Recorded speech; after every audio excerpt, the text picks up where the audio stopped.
The dual objectives of price stability and maximum employment are generally complementary. Indeed, at present, with the unemployment rate elevated and the inflation outlook subdued, the committee judges that sustaining a highly accommodative stance for monetary policy is consistent with promoting both objectives.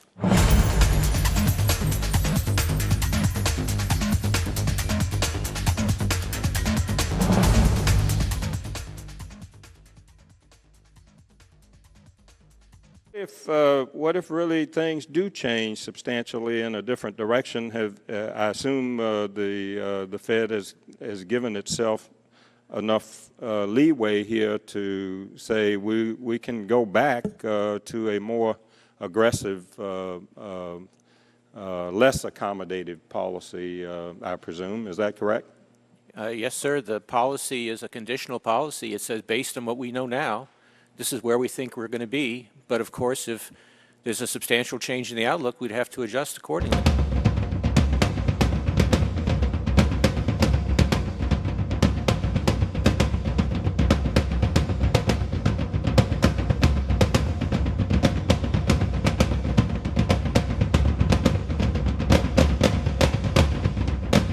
The recovery of the U.S. economy continues, but the pace of expansion has been uneven and modest by historical standards. After minimal gains in the first half of last year, real GDP increased at a 2.25% annual rate in the second half. The limited information available for 2012 is consistent with growth proceeding in coming quarters at a pace close to or somewhat above the pace that was registered during the second half of last year. In the projections made in January, the committee anticipated that over coming quarters, inflation will run at or below the 2% level we judge most consistent with our statutory mandate. Specifically, the central tendency of participants' forecasts for inflation in 2012 ranged from 1.4 to 1.8%, about unchanged from the projections made last June.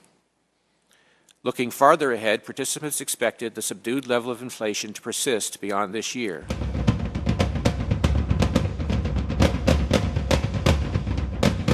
It has a direct effect on inflation, and it also is bad for growth because it takes away buying power from households. So it's a real concern for us.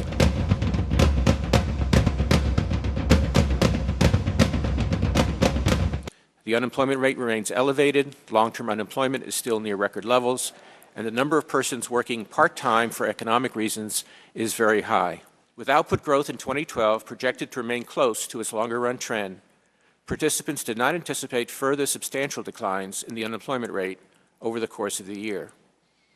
Looking beyond this year, FOMC participants expect the unemployment rate to continue to edge down only slowly towards levels consistent with the committee's statutory mandate. The concern in particular is that people who are out of work for 6 months or more will be starting to lose skills.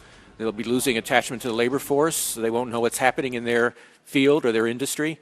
And that's really one reason for urgency to try to get jobs created and try and bring the economy back to a more normal labor market.